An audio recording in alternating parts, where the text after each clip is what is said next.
তোমরা সবাই জানতে চাইছিলে যে আমি কীভাবে ফেস প্যাকটা বানাই, তো চলো আজকে তোমাদের সবাইকে আমি বলে দিচ্ছি।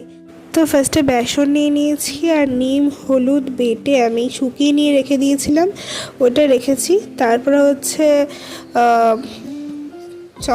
লাল চন্দনের গুঁড়ো আর টক দই, আর ওই মাঝখানে ব্লু কালার তোমরা ভাবছো ওটা কি, ওটা হচ্ছে নীলকণ্ঠ বা অপরাজিতা, ওটাও আমি শুকিয়ে নিয়েছিলাম। তোমরা জানো না হয়তো, এইটা আমাদের স্কিনের জন্য অনেক ভালো।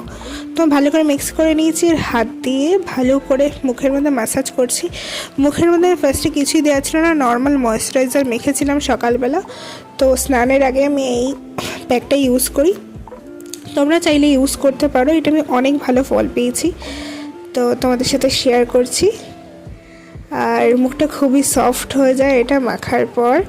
এটা আমি হাত দিয়ে মেখেছি, একটু ক্লিমজি হয়ে গেছে, মেসি হয়ে গেছে। তো দেখো কি অবস্থা, আমি চারিদিকে মাখিয়ে নিয়েছি।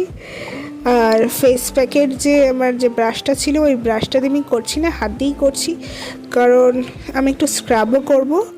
এটা দিয়ে লাল চন্দন আসলে আমাদের স্কিনের জন্য খুবই ভালো, তোমরা যারা জানো না একবার ইউজ করতে পারো। তো এটা 10 মিনিটের মতো রেখেছি, শীতকালে বেশিক্ষণ রাখতে হয় না। তারপরেই দেখো অনেক সুন্দরভাবে গ্লো করছে আমার স্কিনটা ন্যাচারালি। আর রোদের মধ্যে দাঁড়িয়ে একটু ক্যাট মারছিলাম, আর মা পাশ থেকে অনেক হাসাচ্ছিল বলে আমি হেসে ফেলেছি লাস্টে। চলো টাটা, বাই বাই, দেখা হচ্ছে নেক্সট ব্লগে।